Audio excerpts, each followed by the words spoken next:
دا شوق غواړي هر شی دا الله مینه غواړي که د الله سره مینه برابر شوه او په زړه کې د خدای ذات کېناسته او اخرت د توجه شوه نو بیا به بل څوک داسې بې عبادته به څوک هم پاتې نشي. قسم د صحابهو د مرګ په وخت کې سعید ابن جبیر حجاج ابن یوسف راونیوه وجې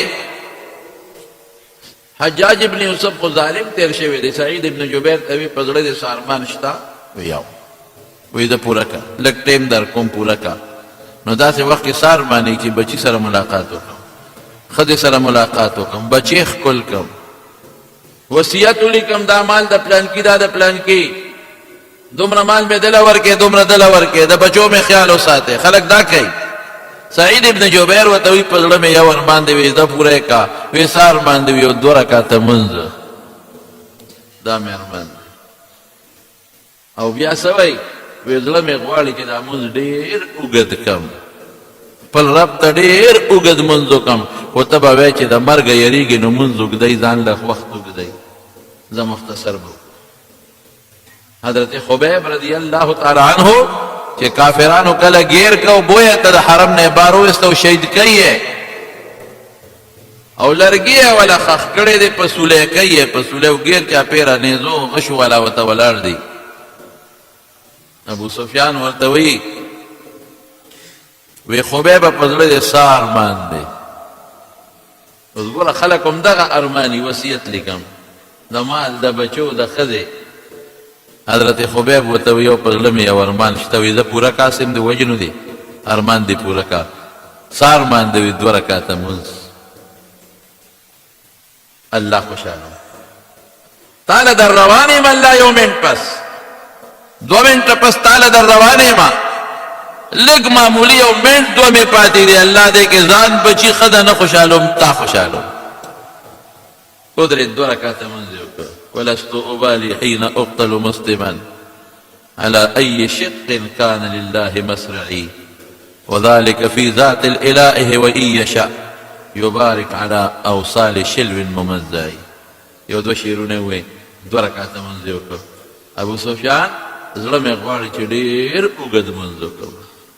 په رب ډېر زیات خوشحاله کړم خو تاسو به وایئ مرګ نه یېرېږي لمونځ وکړئ. دا شوق غواړي الله سره مینه غواړي. قسم دې حیران پریشان شم چې پروردګار مخلوق په کوم طرف روان دی. په خوا که د لمونځ عبادت به د چا نو که مالی به یې نو تسبیح به یې لاس کې وي د ژبې عبادت خو به وکړه. لا اله الا الله تسبیح به یې مولا له به راغی استاد جي څه ذکر وښایه وظیفه راکړه چې څه ذکر ووایم تسبیح به لاس کې وي. بوډا دی او که هلک دی او که ښځه ده او که جنۍ ده نن موبایل په لاس کې نو څه کوي کوم طرف ته خلک روان دی. مولیان یې زمونږ د کاره وایستل. مولا کتاب نه ګوري استاد دپاره درس د کتاب نه ګوري موبایل. طالب چې سبق وایي بیا دا نه وایي چې ولږه د دې مطالعه وکړم تکرار وکړم موبایل. سکول کې استاد ماشومانو ته سبق نه چې لږ معمولي ټک ټوک ځل دا روزګار کې وکینې موبایل. هلکان د استاد سترګې ساري چې اخواشي موبایل. حتی په دې ټریفک پولیس چې په دې لارو کې ولاړي هغه ګاډو ته دونه خیال نه لکه څومره چې موبایل ته خیال. افسر بازار کې دفتر کې ناس موبایل نوکر موبایل چپړاسي موبایل ډرایور موبایل کلندر موبایل رکشې والا سره موبایل ګاډۍ والا سره موبایل. خدای پاتې دی عبادت پاتې دی. ته به څه کوئ الله سره به څه کوئ دې قبر سره به څه کوئ دا موبایل باندې ته پکارېږي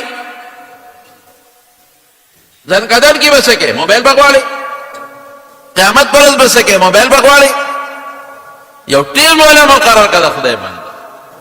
هر وخت د جیب کې موبایل منډلې راوباسي او بس په لاره به روان موبایل ډسټ کنده کې پروت موبایل ته اړو خیال په لاره روان السلام علیکم پروا نشته وعلیکم السلام موبایل ته ګوري. دنیا نن تسبیح غورځولې ذکر پاتې عبادت پاتې منځ پاتې د دنیا کار پاتې د آخرت کار پاتې موبایل. شوق نشته او هیڅ فایده پکې نشته. فایده ته خلک اخلي خو چې څوک ته غشتي شي. زموږ د خلکو به د موبایل نه څه فایده چې د عالم تقریر مو پرې ونه لري چې ته دین مسله مو په نه ورېده چې ته اسلامي کتاب مې ونه کتلې کې دا شیدونه هم پکې شته چې ته یو نات مې په ونه ورېده بدقه ټوله ورځ دروغ پې لیکو دروغ پې اورا دروغ پې لیکو دروغ پې اورا په کور کې دننه په بړستن کې زناکارۍ شروع ولې د غوږ دا زنا نه ده رسول الله مبارک فرمایي د سترګو زنا نه ده زنا العین النظر د غوږ زنا نه ده چې ته پې ګانې وه غوږ کې ریشې منډلې د سترګو نه ده بړستن کې دننه پروت دی په کوټه کې دننه پروت دی قرآن شریف هلته پروت دی دلته زناکاري کوي په دغه کوټه کې د خدای قرآن پروت دی تا بړستن کې دننه زنا شروع کړې د سترګو زنا او د غوږ زنا او دړه زنا جنکې هم په هغه مخته دي هلکان هم په هغه مخته او خدای د طرف نه در باندې غټه کیمره بله پرته ده ته چې څه کې الله سره نوټ کېږي یو ټکې نه پاتې وایي دوا مې نه قبلي څه به قبوله شي رزق کې برکت نشته څه برکت به راشي صحابه شوقو رسول الله صلی الله علیه وسلم یو جهاد کې فرارته یو ځای کې دما وکړه وی څوک یو دوه کسان دي مخامخ غر باندې دره کې به څوک څوکۍ وکړي دوه صحابه پاسېدل الله رسول هم به څوکۍ وکړي دواړه لاړل د شپې په دره کې ودرېدل او صحابه بېغمه وده دي رسول الله مبارک بېغمه وده شو ولې څوکۍ کېږي اتفاق ته ګوره نبی علیه السلام مبارک خو د برکت خاوند و د کشف خاوند و د معجزاتو خاوند و دا یو دی بل ملګري ته ویې لکه داسې به وکړو چې دواړه به څه ویښي زه نیمه شپه به زه څوکۍ وکړم ته سملا نیمه شپه پس به تا را پاسوم ته به څوکۍ کې زه به سملم ډېره ښه دا یو ملګری سملاسته او دا بل دې درې ته مخامخ ودرېده او یې څه باسې ویښې ما راشه مونځ باندې ولې نه ودرېږي په مانځه ودرېده ملګري ودرې او دې په مانځه ودرېد الله اکبر چې په مانځه ودرېد دشمن یقینا که دا نوی دشمن را روان صحابه به ملاستو دشمن به پرېغ راغلی و دشمن چې هغه دی نه وکتل په شک کې دی چې دا سړی دی که څه ونه ده څه شی دی ورېږه ګورو غش یې راوویستو چې شړق شو په دا خېټه ولګېد دی په مانځه ولاړ دی په دا خېټه ولګېد چې په مانځه سینګ ولاړ دی په دا خېټه ولګېده زر یې لاس باندې غش یې په کلس وویست اخ به یې غورځو دی تړلی دی هغه دوباره هغه وې ګنې ونه لګېد شپه ده چې شړق شو په بل غش یې وویسته دی بیا ولګېد چې بیا ولګېد کچې ورکه چکې ورکه غش یې خوا غورځو بیا نیت وتړه نیت خو تړلی دی لاس یې بیا برابر کړه هغه سړي سوچ وکړه چې سړی جوړو نه لګېد بل غش یې پرې رسا کړه چې شړق شو بیا ولګېد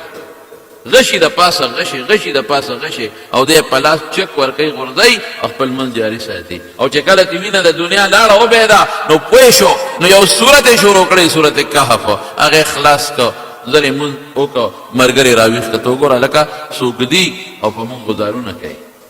هلکه دا ولې یې د خدای باندې وختي دې ولې نه پاسولم وی سوره کهف مې شروع کړی د الله د قرآن صورت ده خوند یې نه راکړو چې په نیمه کې پرېږدم او مونځ زر خلاص کړم او تا راپاسم خوند یې نه راکړ ملګری پاڅېد په هغه دشمن یې د غشي یو څو ګزارونه وکړل دشمن پوه شو چې څوکۍ مضبوطه ده کسان ولاړ دي دشمن اوتم بې انتظار دې ته عبادت وایي دې ته شوق وایي دې ته د الله مینه وایي دې ته د الله محبت وایي هلکه وایي مونږ که دا عبادت کوو دا ډوډۍ سره به څه کوو دا کاروبار سره به څه کوو دې دکان سره به څه کوو دې پټي سره به څه کوو قسم په خدای دا ټول د صحابه وو دغه هم سنبالول عبادت یې پټیم سنبالول عبادت یې کوو رزق یې ګټه عبادت یې کوو دکاندار هم کول تجارتونه هم کول عبادت هم کوو ستا به څه تجارت دی حرام به 100 روپۍ وګټې تجارت کوم ولې خېټه ده تا څه تجارت دی تجارت حضرت امام ابو حنیفه کوو رحمت الله علیه دا تجارت دی او عبادت یې څنګه عبادت کوو رمضان کې صرف د شپې به یو شپې ته ختمونه کوو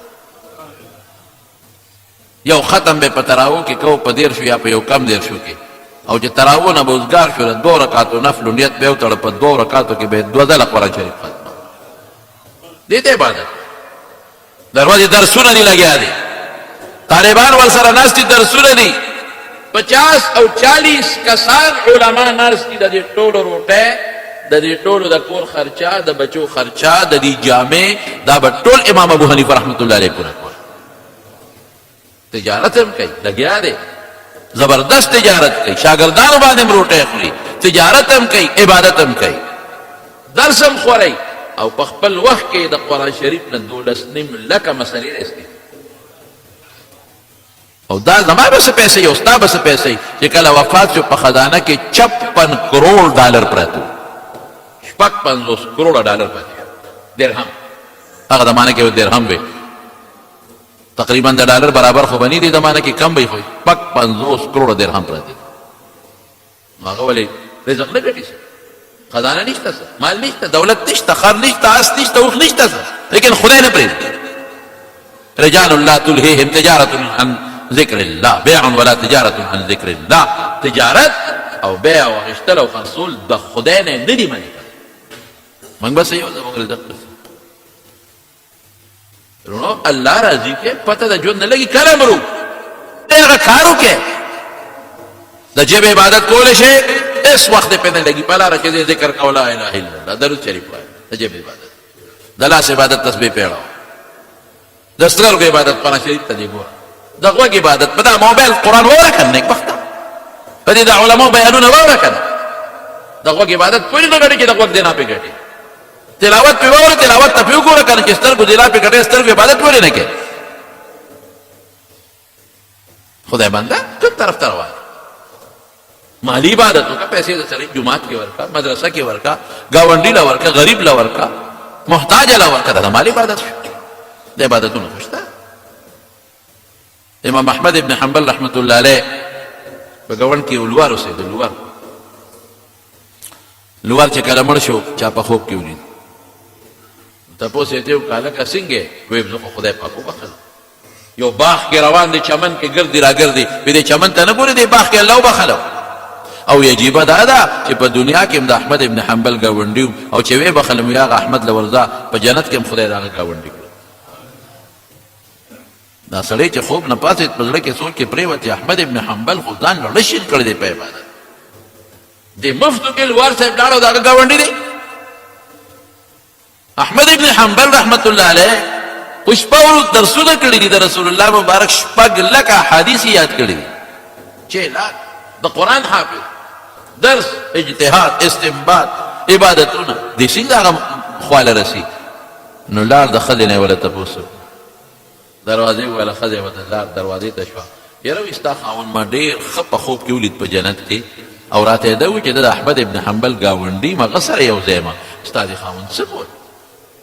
وې د خو صدا سي نه دي کړي وې نه صدا سي عمل چې ممتاز عملي ما ته وې سي کړي وې نور خو نه دي خود دوه کار کړي یو دا کړی دي د سټک بو سره لاس کېو سندان باندې به اوس پناواله او چې بانګ به ویل شو الله اکبر سټک به پرې خو وې ما ته الله د طرف نه आवाज شو جمعه حتی چې سټک به اوچت کړو او را براو به او بانګ به ویل شو نو سټک به بیا اوس په لنن نه براو دا قصبه سټک اخوا کې خود نه به را براو حالانکه برونو کې سره دي اخوا به کو وینم پاس دغه زما وخت اوس د خدای وخت شو ما ته الله د طرف نه आवाज کوونکی आवाज وکړ حي على الصلاه منزلش حي على الفلاح على رشا چې کامیابی حاصله کی راشه شه ما ته आवाज شو الله اکبر دی الله دې لوی ذات دې ذات ورتل پکا دي نو یو به دقه چل کاو چې ځان به منزل رساو بانګ سره به جمعه ته تکبیر اولای نه دې پرې خیره به خامخا ځان رساو یو دا چې دویم د شپې به مونږ کله په اوړي کې په کوټه ملاستو احمد ابن حنبل به کله راوخت خپل عبادت وکاو نو چې دې په ډډه وړي دراویس بشو نو احمد ابن حنبل خو زمونږ گاونډي په منځ به ولاړو نو زما دې خاون وی یا الله دې خون کوي کړ د شپې د مونږ دې خون کوي خدایا بچی دې را په غاړه کړی دي خدمه په غاړه نه پروردګارم بلا مې ډېر درانه ده نو سوچتنه ده ګټي الله سوکم څوک نشته چې مال وګټي کدا بلا مې لګ سپکا ونو ما هم اوس د شپې دقه ستات عبادت کړو لکه زمانہ گاونډي دا احمد ابن حنبل مولوی صاحب ما به الله داسې سوکم الله ټول ورځ سټک وم لاس مې ستړي خپې مې ستړي نشم پاسې لږم لاس پکوه نو ما به الله دغسې تر ادا کړی وې دغسې عبادت به مې کړی وې لکه څنګه چې زما دا ګاونډي احمد بن حنبل کوي د هغه د عبادت ارمان یې کړی دی عبادت یې نه دی کړی د عبادت ارمان یې کړی خدای پاک کوم دی ته ورس لوور دی رب العالمین دا جنت کې د احمد بن حنبل ګاونډ ته رسوي د مالونو په عبادت الله خوشحالېږي عبادت وکړئ د ژبې وکړئ د سترګو وکړئ د غوږ وکړئ د لاس وکړئ د خپو وکړئ د مال وکړئ د پیسې وکړئ په عبادت وکړئ الله راضي کوي او که داسې دی ونه کړل او کله قبر ته لاړې بیا به څه کوې رب العالمین به بیا تپوس کوي که نه خدای وملېږه دنیا ته ما مال نو در کړی الله را کړی څه دې وکړل خو ډېر زیات کړی مې دی تا چې څونه را کړی رب العالمین هغې نه مې مال زیات کړی او چې زه راتلم آخرت ته نو ډېر زیات مې پرېښی دی ما پرېږده چې لاړ شم ټول دله راوړم کدو ټول دله راوړم هغې سر خوړلی دی نه دی هغه ځمکه شته او نه دی هغه کور شته او نه دی کارخانه شته نه دی هغه غر شته او نه دی هغه چمن شته هېڅ دې نشته ته نه خبر الله به وایي ارني ما قدمته وښایه څه دې مخکې را لېږلي دي ارني ما قدمته څه دې مخکې لېږلي دي راوړه شاته پرېږده چې ما ډېر کړی کافر نه به رب العالمین تپوس وکړي وی وایه که نه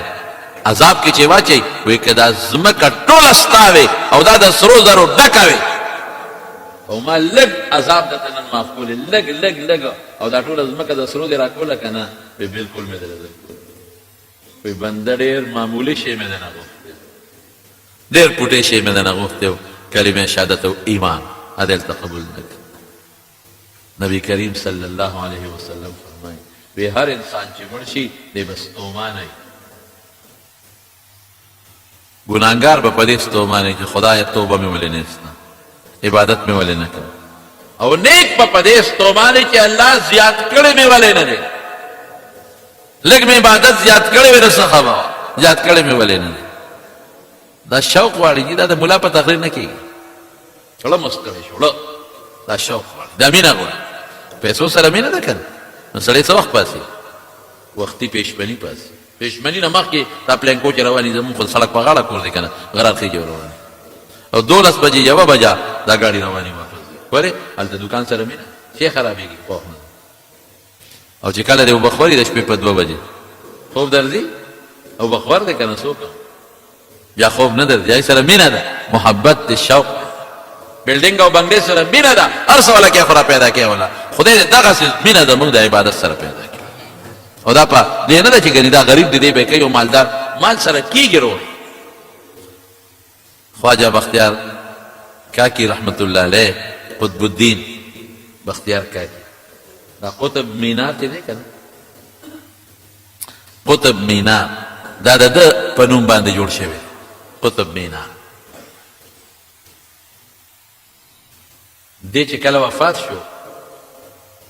د دنیا خلق راغی دنیا خلق جنازې له دومره دنیا راغله چې لوی بزرګو لوی د خدای ولی الله او د دنیا خلق راغله د نیکانو خلقو جنازو له بیا خلق اسم ډېر راځي دنیا راغله جنازې څنګه کېښوده اوس جنازې به کوي به څوک خلیفګان هم ډېر دي شاګردان هم ډېر دي څوک به کوي خلق په انتظار دی کې یو سړی را پاڅېد خدای مو بخښه یو اعلان ووایه خواجه صاحب یو وصیت کړی دی هغه درته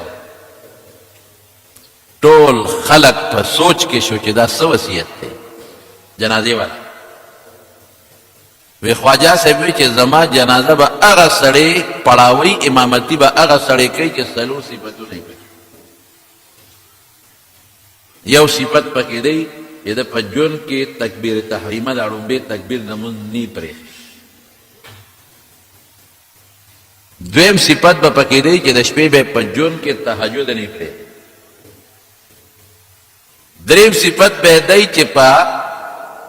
نامحرم باندې چې چاته د قتل ګناه په هغې نظر نه لګېدی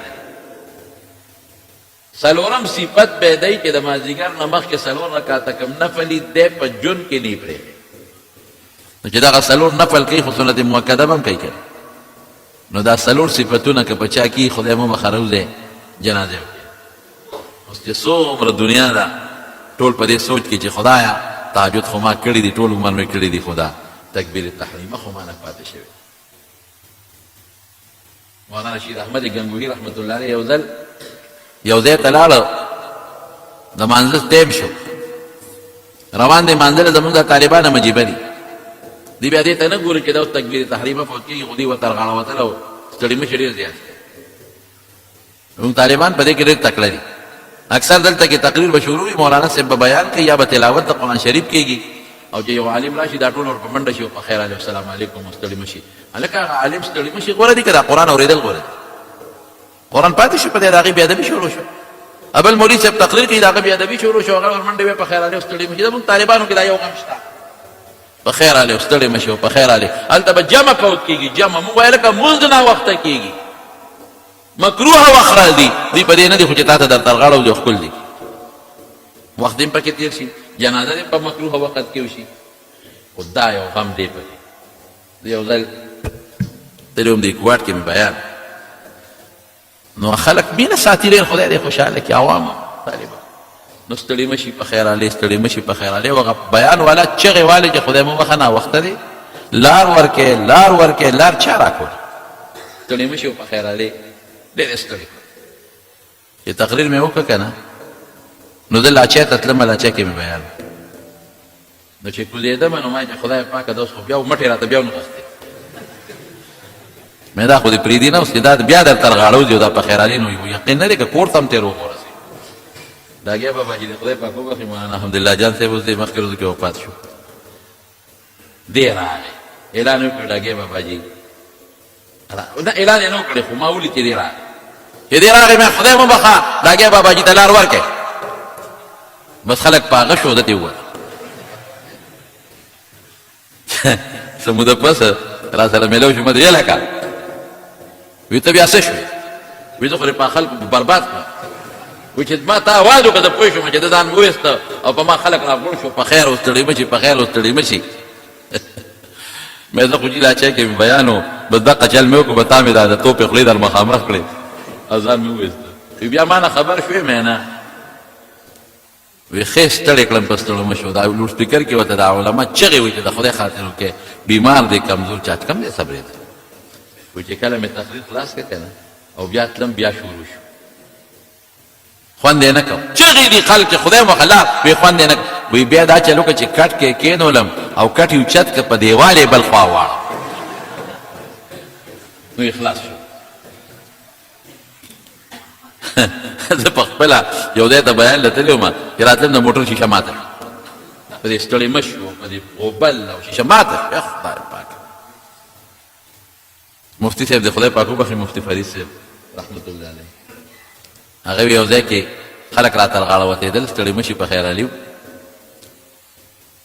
وی دوه کسه شاته ولاړو وی هغه یو دی بل ته وی چې بیا پې نه ورځو ما چې نه بیا هم راځې دا مینه یي خو د دې مینې څه خپل اندازه مې که نه داسې هم نه راپکار چې هلته کې اوس تا مېلمه را په مخه کړی دی هلته تقریر وخت دی او تا دلته مېلمه را په مخه کړی دی او تقریر دې پاتې شي هلته د مانځه وخت دی تا مېلمه سره ستړي مشي شروع کړی دی په خیرالې دې شروع کړی دی او مېلمه نه تکبیر ولاړه هلته تلاوت شروع دی او تا ستړي مشي شروع کړل تلاوت ته څوک غوږ نږدې غوږ ایښودل خو واجب دي تلاوت ته شروع وي که نه هر څومره لوی عالم راشي هر څومره لوی مولا راشي نو هغه ته مه پاسئ تلاوت ووایئ قرآن شریف کې رب العالمین فرمایي واذا قرئ القرآن فاستمعوا له وانصتوا لعلكم ترحمون چې کله قرآن لوستل کېږي چپ هم شئ غوږ هم ورته کېږدئ الله به در باندې رحم وکړي نو مفتي شفیع صاحب رحمت الله علیه دلته لیکلي دي وایي که څوک قرآن شریف که یو ځای کې لوستل کېږي او څوک ورته غوږ نږدي نو د رحم په ځای به د خدای قهر نازل شي لعلكم ترحمون رحم را نغی د هغې په ځای به د خدای قهر نازل شي نو موږ قرآن پرېږدو هغې تلاوت نه اورو بشیر جان نعت د رسول الله مبارک هغې ته څوک غوږ نږدي بل مولانا صاحب تقریر کوي هغه په ځای پاتې شي او د مېلمه ته خو چې یو پاسي او چې یو کس کار وکړي په خیرالې بیا ټول ورپسې شي بیا ټول ورپسې شي دې کې لږ یو خو ډېر احتیاط پکار دی ښه زمونږ د کراچۍ یو ډېر لوی عالم دی ډېر لوی عالم دی هغه راغلی د علوم حقانیه کوړه خټک نو د خلکو ستړي مشي په خیرالې نو داسې غریب که چې هغه وي که بیا د دې مدرسې تر عالم خبرې تاسو زه برباد کړم دا درې در طالبان تاسو چا پلار به ټینګ شي چې تقریر یې وکړو بیا واپس ته نو بوټان یې بوټان یو وی بوټان وي زما بوټان څه شو یو وی د بوټان اعلانونه مو شو بوټانو پته ونه لګېده بیا چا ولا کېړی وروړي نه پردو کېړو کې نه بس موټر ته وخته او نه ایرپورټ ته لاړ بس زه بس ایرپورټ ته وخېږم زه پرېږده بیا ایرپورټ له ولا چا بوټان یوړل وي دا مې د برکت دپاره اخېستي دې ته برکت بوټان پټ کړه غلا کړه برکت له مې اخېستي دا برکت ته په غلا حاصل دی مې دا خو سر نه کمیس غونډ وباسه غونډ کمیس ولې دا برکت او پیر صاحب نه ګیره غونډه وباسه غونډه او لس ډکي تقسیم کا برکت دپاره ولې برکت حاصل دا لوی غم دی دا یو مصیبت شته نو مولانا رشید احمد گنگوهی رحمت الله علیه منزل روان دی او دا دنیا یو په خیر او ستړی مشي او په خیر او ستړی مشي چې جمعات ته ورسېد غریب نه خولې بیګې رکات ته شوي منځه نه پس خلکو ته وایي ماله زبردست کار وکړه وی شپږ دېرش کاله پس په لومبي ځل مانه تکبیر اولا فوت شو 36 سال پس شپږ دېرش کاله پس تکبیر اولا د ستړی مشو د الله تعالی برباد شو خبره سره وکړه که بد مو رسوه دا شوق غواړي مینه غواړي نو اعلان ته وشو چې دا څلور صفتونه په چا کې د خواجه قطب الدین بختیار کاکی رحمت الله علیه جنازه به هغه کوي دومره د خلکو مینه ده بادشاه قطب مینار په انډیا کې جوړ کړی قطب مینار تاسو به نوم اورېدلي او قطب مینار څنګه مینار دی مونږ لیدې نه دی خو اورېدلي مو دي شیخ صاحب د خدای پاک وبخښي هغه به فرمایل وی قطب مینار باندې د لاندې نه سره پورې او د بره سر نه لاندې پورې قرآن شریف ټول په لیکلو ختم کړی دونه د بادشاهانو محبت او مینه ورسره نو خلک به جنازه کې څومره چې دا څلور صفتونه په چا کې ابه جنازه کوي خلک غلي دي سناټه چاګي بالکل خاموشي دا به چا کوي دیکھ یو سړی را مخکې شو خو مخې څادره چولې ده ورودرېده او چې څنګه را مخکې شو او د خواجه بختیار کاکی رحمت الله علیه مخ یې کولاو که او ورته وایي ستا کار به وشي خو موږ د غرب خلکو کې دې مشهور ستا کار به وشي جنازه به دې وشي موږ د خلکو کې مشهور کړو برباد دې کړو جنازه چې وکړه او خلکو یې مخ وکت د زمانې بادشاه سلطان شمس الدین التمش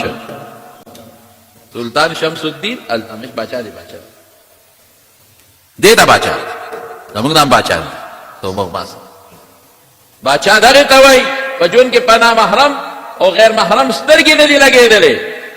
مازدیګر نفل نه دي پاتې شوی تهجد نه دي پاتې شوی تکبیر اولا په زندګۍ کې نه پاتې شوی ضربه وایي هله چې څوک نو کاروبار دی نو څوک کاروبار دی پشرق دی دا کاروبار ولګي حرام کاروبار تندر په دا کاروبار ولګي کم دکان چې تا نه خدای پاتې کوي منظر نه پاتې کوي عبادت پاتې کوي پشرق ولګه دا دکان دا نه پکاري کم بچی چې تا نه خدای یری خدای پشرق تندر بچی خو عزم نه غرق دا دې پکاري کې دا بچی خدای قسم دې کوي پکار قسم به راته وکړ کوي پکار شي خدای به دې پکاري دا خو ته جام دې غټې ورنو بچی ته بابا جی وای دا خو تمه نه درته چې جیداد ورپسې دی تمه نه ورپسې کور ورپسې دی تمه نه چې غم خادیره لکې تمه نه چې مالا غواله غیا راوړي بابا راته کوي خو که پته ورته ولګېده چې بابا بس اوس پرېوته بیا به ملا راځي چې بابا ته دوا وکړه خدای دې جوړ کړي نه جوړ نه چې خدای په خپل پزل وکړي مې خو سم په پښتو وایي چې خدای زر مړ کړي جوړ نه چې خدای په خپل پزل وکړي نو پزل څه معنی خو دا وایي په پښتو کې وایي چې خدای زر مړ کړي یاره چې وي او بس پروت دی نو ګران کار دی ګران کار ما یو دوست دی عالم دی د هغه د خولې پېښه راته کوم خو نوم د ځان درته نه عالم د سړي نوم درته نه عالم نامناسبه مې مدرسې نه راووتم او ډاکټر دی ډاکټر خپله مدرسه چلوي MBBS ډاکټر دی وایي چې راووتم د دروازې مخې ته یو خان بابا دی زموږ په دې محله کې خان بابا ولاړ دی او داسې رپي لاسونه یې رپي ما ورمنډه کې خان بابا ولي وی بچې تبه مې ده نمونې یې وه ګاډې را لوکه چې ما هسپتال ته ورسېد ما زر وله ټکسي راونیوه خو چې مې وکتل په حجره کې 3-4 ګاډې ولاړ دي 3-4 ټکسي مې ونیوه او دې مې پکې کېنوې ده ته ووایه چې ما اوپېډي ته ورسوي الارج ته ایمرجنسي ته ډرایور ورسو چې څه موده تېره شوه خان بابا راغی نو موږ وله ما سره طالبان هم ورجوړېږه خان بابا تپوس کو دې په کټ کې پروت و شوګر بیمار و خپې خوږ وه وی قسم دی چې دا میږي پې د پاسه ګرځېده د پاسه مې خان بابا دا تا باندې خو میږي ګرځي وی شوګر مې دی تخپه مې خوږ ده مونږ ښه صفا کړو پاک کړو زه ډاکټر وم او تلمبه او پټی به مې ورته کوله، سهار او ماښام به مې ورله پټی کوله. او کټوري مې راوړل، کټوري د ټیکري د کټ خپو ته مې هغه کېښودل، هغې کې مې ورته اوبه واچولې چې میګي نه ورخېږي. مې خان بابا څنګه بل وس پکې نمونیا مې دوسم ټیک نه یم. خان بابا ولې دا ګاډي ته خو ما پکې ټیکسۍ کې وویل چې بچې دا ګاډي ټول زما دي خو زما نصیب پکې نشته. زامن مې دي څوک لوی لوی افسران په اقوام متحده کې UN کې غټ غټ افسران ټول بار دي، انګین دې بار دي، لوڼه په لویو خلکو بادري بار دي. زما درک پک موټر ولاړ دی او زما پکې قسمت نشته، موټر ولاړ دی نصیب نشته. وی مونږ به تلو روزانه به هم د خان بابا صفۍ هم کوله. خو خان بابا څوک خبرې، خان بابا داسې خان بابا و چې طبیعت یې برابر به و که نه، نو ملا او طالب به ترې روغ نه پاتې کېده. کنزل، ستغې، سپورې، مدرسې پسې، ملا پسې. که چا به وي چې زوی مې داخل کړی دی علم پې کوم مړی را علم داسې زاړه شاده وی ډاکټرې که انجینیرې که ته څه کې په دې بچي حفظ کوم یاره پرېږده سړي هسې مازغه والا خراب دی. ښه تعلیم دې وکړه چې سم ملغلره دی. د خان بابا کار به ده مونږ مدرسې جومات ته به راغلې دا څه کوې ماشومان هم ګډوډ کړه پرېږدې چې ته سم تعلیم وکړي. د دنیا دې تعلیم ته دي سم تعلیم، ښه تعلیم، او د قرآن ته دوی سم نه وي خراب تعلیم، دا وي وخت ضایع کېده. داسې خان بابا مونږ به له ښه خیال وساتو، ښه قدر هم وله وکړه، ښه عزت هم وله وکړه. ورتلو به او لاس پټی به هم بدلولې او لمباو به هم په حجره کې پروت و او کټورو ته اوبه برابرولې به ورته ښه د پرهیز شی به هم وله. و یو ځل مې دې تپوس وکړه چې خان بابا څنګه یې؟ یاره تاسو دې خدای ډېر زیات خوشحاله کړي. خان بابا چې پړه دې سال باندې ورمان درته وویل وی د یو وخت کې انجینیر وم او په سعودي کې انجینیر او ما په هغه زمانه کې په ریالونو کې ښه ډبله تنخوا اخېسته. ما بچو را لېږلي، ما ټول بچي اعلی تعلیم انګلنډ او امریکا کې پې سبق ویلي او ما وله ښه مضبوط خاندانونو کې ودونه کړي دي، لوڼه مې په ښه مضبوطو ځایونو کې واده کړي دي. د هر یو دوی سره مې 5 او 4 غټ غټ ګاډي دي، دا اجره هم ډکه ولاړه. خو زه ارمان په یو څیز کوم، په دې ډېر خفه یم چې ارمان چې په یو بچي مې علم کړی وي نو څه خبره یو نه مې علم کړی. نن زما هغه خپل بچی په کار نه شو او هغه پردی بچی چې د قرآن علم یې کړی دی او حفظ یې کړی، نن حقه زما په کار شي، نن زما په کار نه شوی بچي، دا مې په کار شي. ډېر ستومه افسوس، ډېره غټه غلطي شوې. واده مې وکړه خو د ښځې شو، دا بچي په کار نه راځي. ګوره چې بچی دې دینداره شو عبادت ګزار دی دا به دې په کار راځي، او که بچی دې جاهل احمق قمقل در نه پاتې شو صرف د پیسې لار دې ورته وخوله قسم دې که دې په قسم درته خورم په دا جومات کې که دې په کار راشي، که دینداري بېله خبره نه راځي په کار. ګټه واله ګټه ښه ډېره واله وګټه، او چې کله پرېوځي که نه بیا به استاد جي دوا وکړه چې بس خدای پرې رحم وکړي یا خدای زر خپې ګرې ته کړي چې ته خلاص شي. یو دقه دواګانې یو ځان ته ځان نه خلاصوي، بیا مور نه ځان خلاصوي. مړه نو خو زم د دې وطن یم او تاسو هم د دې وطن. رښتیا وایي دغه سړی ښځه او مور یو برابر ګڼي؟ نه نه، ښځه خور الا و مور بلا و ښځه نعمت د خدای تعالی. خور الا و مور بلا و ښځه نعمت د خدای. ځکه خو بشیر جان ته چې نوم د ښځې واده په ارام کې دغه ناتونه ماتونه وی والله چې هر څه نه به خلاص. او کله به د پیپرو ښکارې په اوږۍ کور ته به وړی، کله به یې ټماټرو په اوږۍ، او کله تور باټینګڼ، کله یو غم او کله بل غم. دا جومات ته له ښه دی. بچې دینداره کې دینداره صالحه کې. وایي سموده پس هغه خان بابا مړ شو. غوره ښه وایي چې مړ شو ټېلیفونونه وشو، څه زامن چې نږدې وغه راغلل او چې کوم لري یاره وایي موږ نه شو رسېدی او بس خښې کې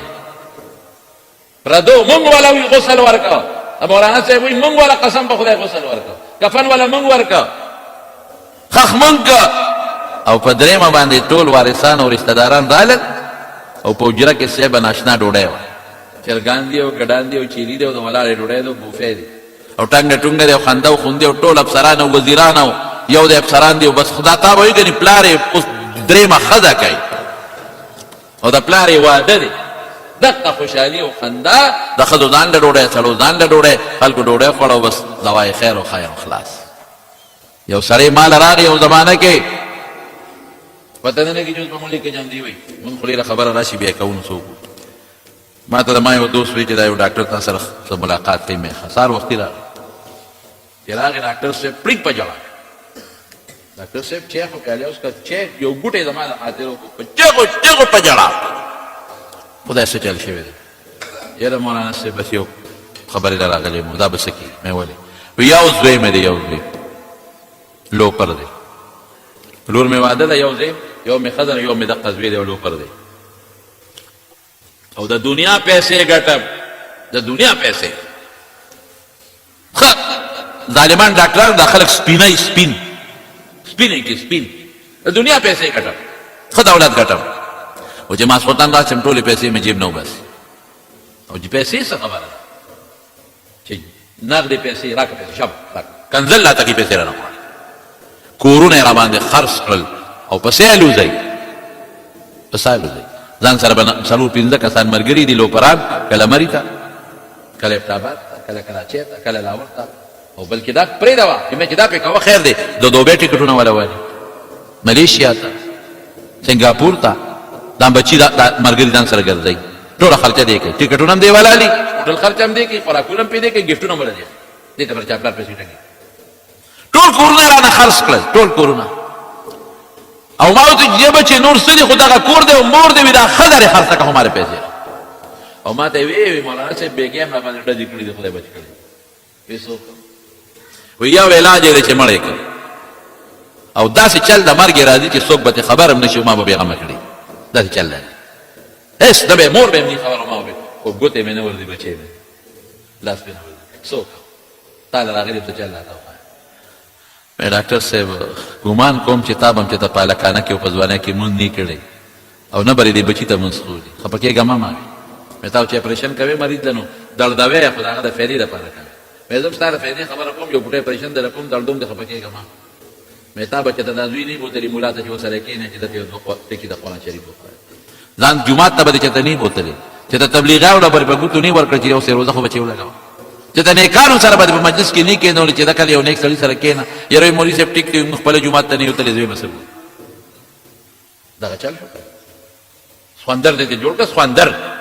نو سخوندر خو همدغسې کوي سخوندر له خو چې مالک ګیا ورنه کړي په مالک د پاسه بیا ورلګي او ښکرې نیغی که مالک هر طرف ته ورسو نو ته خدای وایي چې د دې بچي نه د حضرت بلال نقشه جوړه کړه د صحابه نقشه جوړه کړه د رسول الله تعالی ما نمونه لېږلې ده په هغه نمونه یې روان کړه او تا د بچي نه سخوندر جوړ ټینګ شوه ته اوس زمونږ دا خلک په غلط سوچ روان بس پیسر او دولت دی او پیسر او دولت دی څه به جوړی د دې پیسې او دولت نه چا یې ګټې لږ سوچ وکړه خدای بنده ته څه له پیدا دې له پیدا چې بس بچو له رزق پیدا کړو ډوډۍ پیدا کړه پیدا کوله په حلال او چې کله بالغان شي بلا ورپسې دا نه دي ګټي که نیک دی خدای به یې ورکوي که بد دی په تندر یې رودي به خدای ورکوي زما وروڼو الله خوشحاله عبادت وکړئ څه له پیدا یې وما خلقت الجن والانس الا لیعبدون د لاس عبادت وکړئ تسبیح جیب کې واچوئ څومره چې دلته کې زما دوستان یې زما مقتدیان یې ما له خو چې څوک پېښور نه راځي او که د سوات نه راځي او ډېر لرې لرې نه راځي او په مینه راځي که نه چې ما سره څوک هم دا بیان هم چې څوک اوري بیان که زنانې اوري او که نارینې اوري په بار ملکونو کې اوري او تاسو انشاءالله ټول به د نن نه پس جیب کې تسبیح اچوئ اچوئ به که خیر 10 روپۍ په 15 روپۍ تسبیح کېږي دا واچوئ هر یو کس واچوئ تسبیح کې څه فایده ده تسبیح به راته خدای یادوي چې جیب کې تسبیح ني الله به درنه یېري او چې تسبیح سره دې لاس ولګېږي رب به درته یاد شي تسبیح والے او ټول دروازې کم از کم 1000 پیرې لا اله الا الله لا اله الا الله لا اله او چې سلو ته ورسوې به محمد رسول الله صلی الله علیه وسلم بیا سل بیا یو لس پنځه لس پنټه د خدای په دې نوم لګي په دې کلمه یو لس پنځه لس پنټه لګي نو لس پنځه لس پنټه دې لوی ذات ته نشي ورکولی چې موږ له ایمان او اسلام او د خپلې شکلونه راکړي دي او چې ماسخوتن اوده کېږي ماښام نه پس 200 پیرې به درود شریف وایي وایي به انشاءالله 200 پیرې وایي د رسول الله مبارک څونه احسان دی په او که وسم کېږي دا کلمه ډېره مزېداره ده سبحان الله والحمد لله ولا اله الا الله والله اکبر یو 500 پیرې وایي یو 200 وایي ډېره مزېداره ده سبحان الله وبحمده سبحان الله العظیم یو 200 پیرې وایي تلاوت د قرآن شریف لږ کوئ په خپل امراضه بچې مراوت. او یو خبره درته بله کوم چې خوا کې مدرسه د دین وي که نه، هسې په هفته کې یو ورځ چکر لګوه ځان سره بچې بوځه، هسې ورځه مدرسه کې کښېنه، که په سبق پوهېږې که نه پوهېږې ځان سره بچې بوځه مدرسه کې کښېنه، چې دا بچې دی د دې خاورې د ناستې لږ خوند والي، د دې طالب نه د ده نفرت پیدا نه شي، د مدرسې او د قرآن نه د ده نفرت پیدا نه شي، او دین سره او مدرسې سره او حفظ سره شوق او مینه پیدا شي. بیا به دا بچې به بیا سمي ملا دې نه شي، حافظ دې نه شي، خو لږې مدرسې ته بوځه، په خپله بځه عالم سره لږ کښېنه، والده بچې ملا صاحب سره کښېنو، دوه د مسلې تپوسونه به مو ماښام یو سیروزه پرې لګوه، خدای ته یې لږ ورنږدې کړه، نیکانو صالحانو سره یې لګوه، په خپله به ټیک شي که خیر انشاءالله ورته. نو موږ دغه د ژوند مقصد دی. الله دې موږ له د عبادت او توفیق را نصیب وکړي. دا د میروزو په کندي کې د ارشاد دی او د مراد دی مور پرون وفات شوې ده، واقعي دې غریبي خو زموږ ډېر خدمت کړی دی. الله تعالی دې مغفرت نصیب کړي، خدای دې وبخښي، خدای دې وارثانو صبر ورکړي. او په دې بانډه کې د شاخیل میا صاحب خور وفات شوی وه، رب العالمین دې د هغې مغفرت نصیب کړي. او پیرانو کندي کې مظفر شاه بچه وفات شوی دی،